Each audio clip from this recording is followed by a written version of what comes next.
Developing tonight, Beaumont Police tell us one of their motorcycle officers who was hit during a funeral procession is in the ICU now recovering. The veteran officer was hit by a truck around 12:30 today on College near Dallin.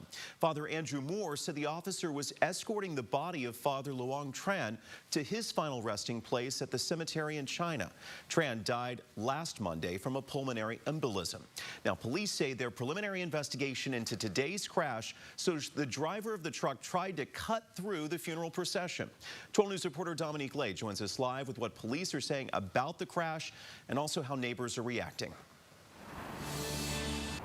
Jordan, a homeowner in the area, says she's not surprised about today's accident. She says the area is prone to crashes and extreme speeds. This one was really a close call. We're very thankful. The officer is still with us. Beaumont officer Carol Riley is relieved her colleague survived the crash on College and Pinchback Road.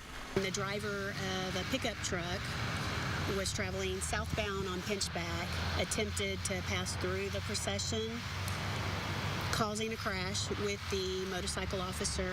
The officer, who's been in the force for at least 30 years, was escorting a procession for a priest's funeral when he was hit. Father Andrew Moore was in that procession for his friend, Father Luong Tran. He took to Facebook to ask for prayers for the injured officer, saying, "I was in the procession of cars about 10 cars away, and the crash was one of the most horrific things I have ever seen. I stopped to pray with the officer before they cleared the way for emergency vehicles." I've also seen traffic think that this is the raceway, and Pinchback is the flag.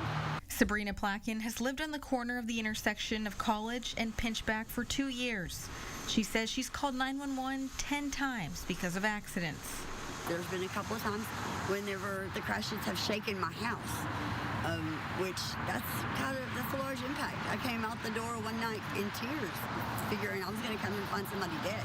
According to Officer Riley, the veteran officer was taken to the hospital with serious injuries, and the driver of the truck was not injured. But her plea is for people to understand there is a reason people have their hazards on. It's for safety purposes. So we ask that you pay attention when you're driving. If you see a funeral procession, we ask that you stop, be courteous.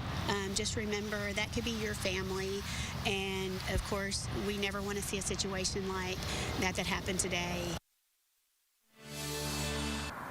Now, police haven't said whether or not the driver will face any charges, and the injured officer remains in the ICU tonight recovering. And they are not releasing his name at the moment. In Beaumont, Dominique Lay, 12 News.